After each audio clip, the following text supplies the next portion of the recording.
prática e vivência. O que Deus quer realizar em nós é uma obra grandiosa, para podermos assim falar, pensar e agir segundo a vontade de Deus, segundo a direção do Espírito Santo. Eu volto mais uma vez a usar o exemplo que eu estava dizendo antes. Se você quer chegar a algum lugar, o que é que você faz? O que é? Você vai pedir informações, não é? Se você quer chegar a algum lugar.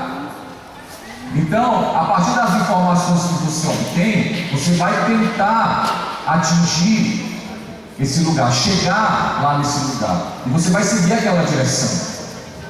Então, o que Deus quer realizar é grandioso, porque Ele quer justamente que a gente viva segundo o Espírito, tendo o Espírito Santo como aquele que direciona as nossas vidas, como aquele que impulsiona a nossa ação, como aquele que vai justamente estabelecendo os lugares por onde eu devo ir, os lugares por onde eu devo andar.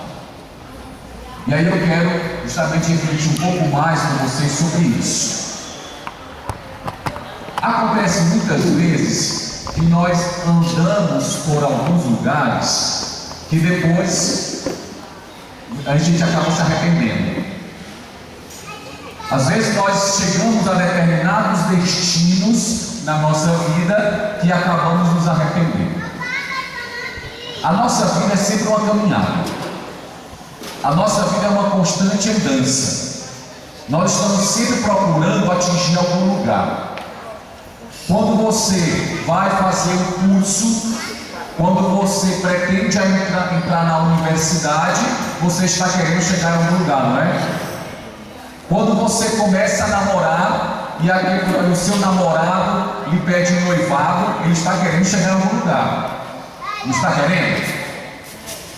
Quando alguém te faz um convite para uma festa, essa pessoa junto com você, ela quer chegar em algum lugar. Tudo que nós fazemos é para chegar em algum lugar. Tudo que nós fazemos, o que você comeu hoje de manhã, ou o que você ainda vai comer na hora do intervalo aqui no Renovar, é para te fazer chegar a algum lugar. Até porque diz o ditado: saco vazio não se põe de pé. Então nós precisamos cuidar o nosso corpo para poder chegar no nosso destino. Então tudo que fazemos é para chegar em algum lugar. O problema é que em alguns lugares aonde nós chegamos, acabamos depois nos arrependendo. E nos arrependemos por quê? Porque justamente ao chegar neste lugar, nós percebemos que a vivência, que a experiência naquele lugar não foi boa. Nós percebemos que ao chegar naquele lugar, eu fui enganado, eu fui iludido, mas agora eu já estou ali. Apesar do arrependimento, eu já fiz aquela experiência. Apesar do arrependimento, eu já vivi aquele momento, e às vezes eu não consigo mais voltar. Às vezes me é difícil sair daquele lugar e ir para o outro, porque eu fico como se eu estivesse amarrado. Eu fico como se eu estivesse preso. Mas como Deus é misericordioso, por causa do nosso arrependimento, porque percebemos que é justamente o lugar até onde nós chegamos é um lugar que está me fazendo mal. O lugar onde eu cheguei é um lugar que está gerando em mim, mais do que vida, está gerando morte. O lugar onde eu cheguei está matando, está me matando, está acabando comigo, está acabando com os meus ideais, está acabando com os meus valores. Então, por causa do arrependimento que eu sinto, eu vou procurar fazer o caminho de volta. Vou procurar andar agora e fazer o caminho de volta. E aí é preciso suplicar a graça de Deus. É preciso suplicar essa ação do Espírito Santo. para andarmos agora na direção contrária do pecado, andarmos na direção contrária do mal, andarmos na direção contrária de tudo aquilo que experimentamos e que deixou marcas profundas na nossa alma. Para vocês entenderem, eu quero ilustrar isso. Nós sabemos, e a campanha da fraternidade do ano passado trabalhou a questão do tráfico humano, que muitas mulheres já foram iludidas, enganadas por falsas promessas, não foi? De trabalho, no exterior, em outros estados do país. Muitos trabalhadores são enganados por falsas promessas, e quando chegam, passam a viver no regime de semi-escravidão, de escravidão. E essas pessoas muitas vezes não conseguem mais voltar, tem dificuldade de voltar. Existia antigamente no interior uma prática que era assim: o dono da fazenda tinha um botequim, então tudo aquilo que o trabalhador queria ia lá no botequim do dono da fazenda, que cobrava bem mais caro pelo produto. E o trabalhador, como não ganhava o suficiente, ele acabava ficando endividado, ficava preso naquele lugar, porque nunca podia sair, porque ele nunca tinha como pagar a sua dívida. E ele continuava lá preso. Então acontece o quê? Que muitos de nós, do ponto de vista espiritual, estamos vivendo assim. Nós chegamos a um lugar, chegamos a uma experiência onde nós não conseguimos mais, ou achamos que não conseguimos mais sair daquele lugar, porque estamos devendo.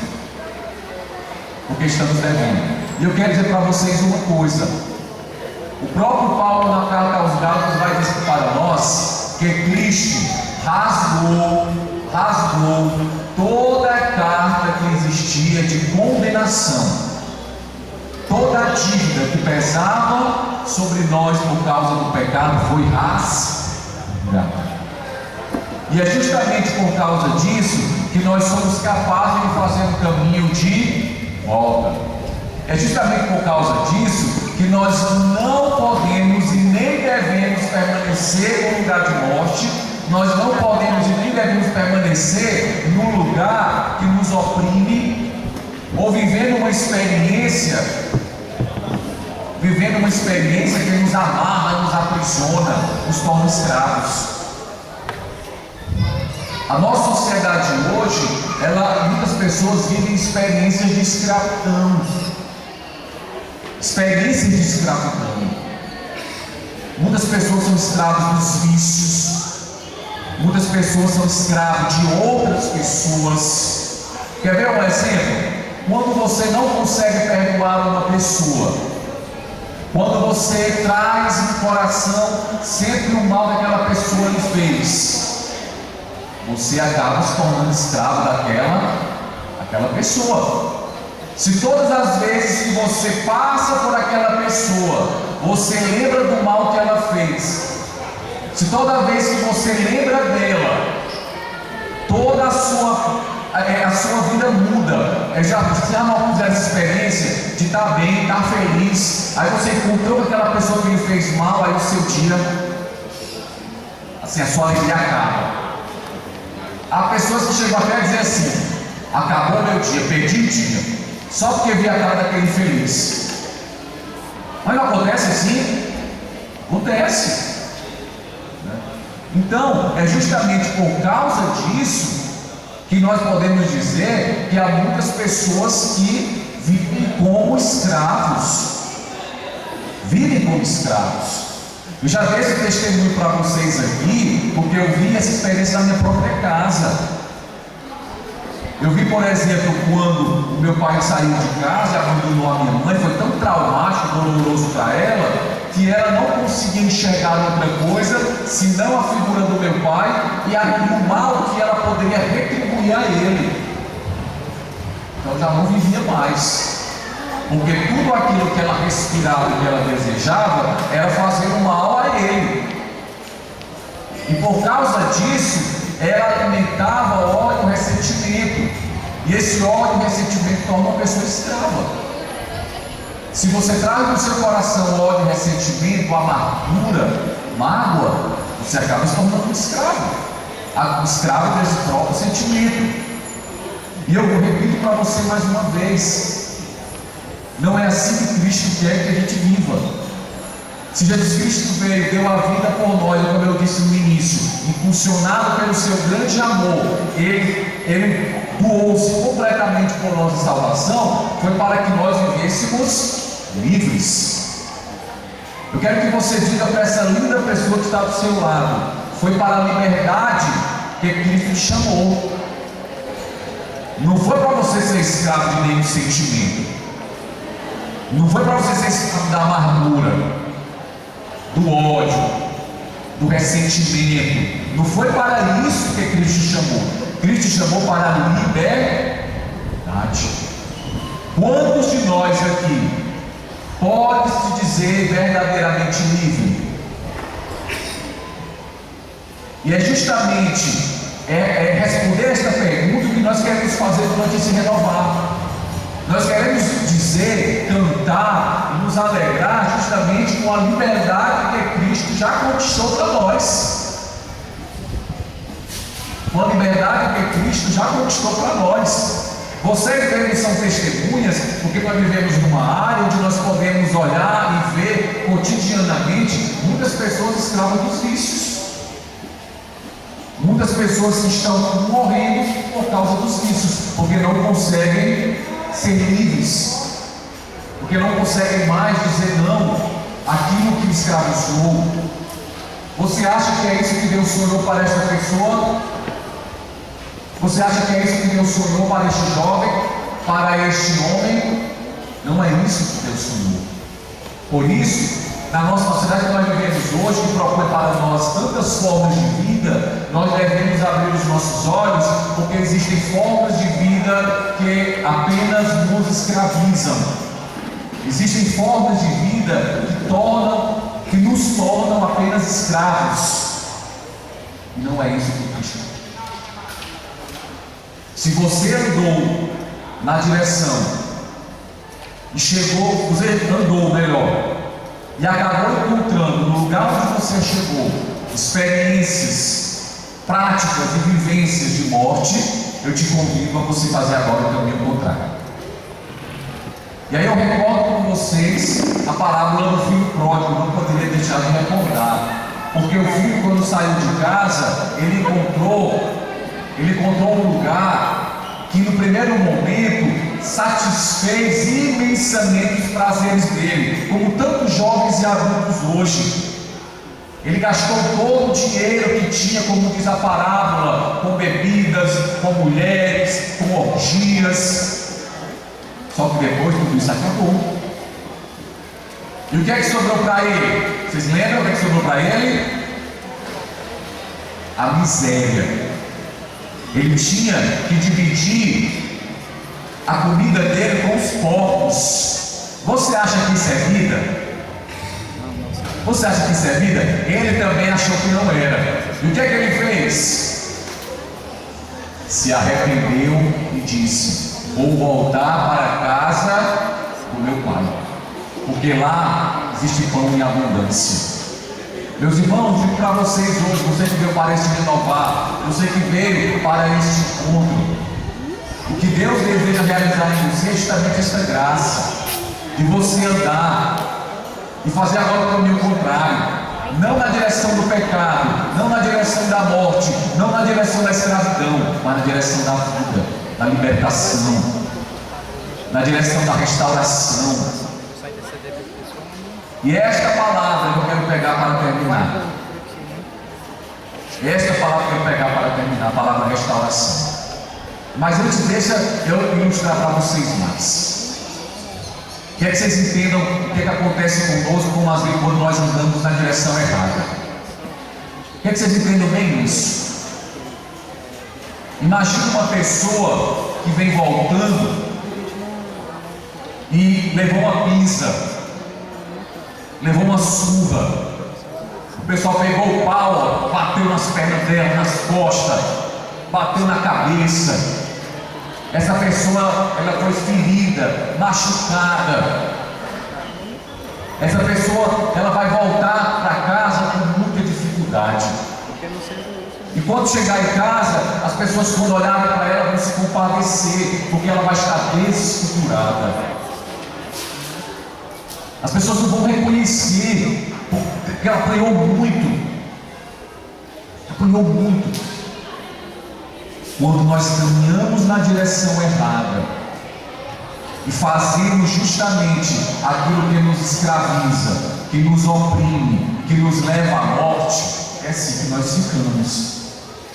A tua aparência pode nem estar assim, mas é assim que a tua alma está, machucada, ferida, à beira da morte.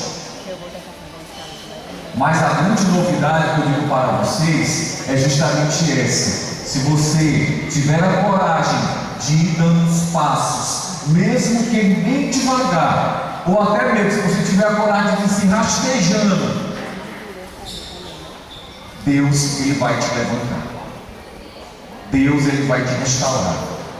Deus, Ele vai novamente restabelecer a imagem que o pecado, a imagem que a opressão, a imagem que a marginalização tirou de você. Deus vai restabelecer isso. Mas para tanto, é preciso que você deixe Deus ir agindo, restaurando a tua vida. Você tenha paciência e deixe Deus ir, como o restaurador faz, que procura minuciosamente recuperar a imagem daquilo que foi quebrado, que foi arranhado, porque o restaurador faz isso. O restaurador é diferente daquele que recupera. Porque, por exemplo, se eu quero recuperar esse estante aqui, esse ambão, eu posso nesse pé aqui colocar um tijolo, não posso? A gente não faz um monte de gambiarra nesse caso, né? A gente não faz para poder recuperar a coisa. A gente não compra a peça nova para não gastar dinheiro, a gente pega as nossas camas, não tem um bocado de tijolo embaixo? Tem não sei? Pois é, na minha lá em casa tinha um bocado de tijolo há um tempo atrás, né? Então a gente vai tentando justamente arrumar. Quebra o pezinho do guarda-roupa, a gente bota lá no negócio. Assim a gente está só recuperando. Agora o restaurador não. Quem restaura quer devolver aquela pessoa a imagem do jeito que ela é. É isso que Deus quer fazer conosco. Ele quer devolver, Ele quer dar a nós novamente como nós éramos, da forma como Deus sonhou. E isso às vezes leva tempo, porque às vezes as pancadas que nós levamos foram muitas. As pancadas foram muitas. E aí Deus, Ele vai agindo. Deus, Ele vai manifestando a sua graça. E vai assim, lentamente, Ele vai fazendo conosco aquilo, ao contrário daquilo que o pecado fez. Meu irmão, isso é grande. Isso é muito grande. E eu convido você a deixar atingir por isso. Neste renovar, é a oportunidade que você está tendo de andar agora na direção contrária do pecado, de andar na direção contrária do que te faz mal, de dar um grito de liberdade, porque foi para isso que Cristo nos chamou, para sermos verdadeiramente livres. Para sermos verdadeiramente livres. Você acredita nisso? Você acredita nisso, sim ou não? Eu também acredito que você acredita. É por isso que vocês vieram, por isso que vocês estão aqui. Porque queremos viver uma experiência nova, porque queremos viver essa experiência restauradora, porque nós queremos agora andar na direção de Deus. Queremos agora andar na direção daquele que sempre vem ao nosso encontro. E olha, a Epístola de São João nos diz uma coisa muito bonita. Sabe quem nos amou primeiro? Foi seu pai? Foi sua mãe? Foi sua namorada? Sua esposa, seu esposo? Sabe quem nos amou primeiro? Vocês sabem? Foi Deus. Ele te chamou primeiro. Deus sempre toma a iniciativa. Sempre toma a iniciativa. E quando nós damos permissão quando nós abrimos a porta, Ele entra. E Ele aí, vai fazer maravilhas na nossa vida. Se Deus ele tomou a iniciativa, agora é a tua vez. Como eu disse, andar é prática, andar é vivência. Então agora está na hora de você justamente fazer a sua parte. Vamos ficar de pé? Vamos ficar de pé? Vamos ficar de pé nesse momento. Vamos fazer uma dinâmica bem simples. Você vai andar agora na direção de uma pessoa aí. Mas não está do seu lado, está pertinho. Sai do seu lugar e anda na direção de uma pessoa que fica de 2 a 2. Vai lá. Anda na direção de alguém aí. Alguém que você não conhece. Vai lá. E aí quando você chegar perto dessa pessoa, pergunta o nome dela em primeiro lugar, né? E diz assim, olha, que bom que você está aqui comigo no Renovar. Que bom, Adeliane, que você está aqui no Renovar, viu? Quase não conhecia com esses cabelos ruivos. Que bom que vocês estão aqui no Renovar. Que alegria. E aí eu quero que você, nesse momento, diga para esta pessoa: vamos andar na direção de Deus, porque Ele nos amou primeiro. Agora vai na direção de outra pessoa e agora vai na direção de outra pessoa. Na direção de outra pessoa, ele voltou aí, pergunta o nome dela ou dele. Aí diz assim para ela: neste encontro, Cristo vai fazer uma grande obra em minha vida e na sua vida, porque foi para a liberdade que Cristo me chamou. Dá um abraço à pessoa aí. E vamos cantar uma música ao Espírito Santo, porque queremos viver no Espírito. Queremos viver no Espírito. E é o Espírito Santo que age em nós. E Ele age justamente em nós, para que seja crucificado todo o mal. Para que seja crucificado todo o mal. Para que assim possamos nos levantar vivos. Porque é isso que Cristo quer de nós. Ele quer a vida, não a morte. Portanto, nesta oração, nós iremos orar para que seja crucificado tudo aquilo que nos escraviza, porque, repito mais uma vez, foi para a liberdade que Cristo nos chamou. Cantemos ao Espírito Santo neste momento e peçamos que o Espírito realize em nós esta obra de libertação.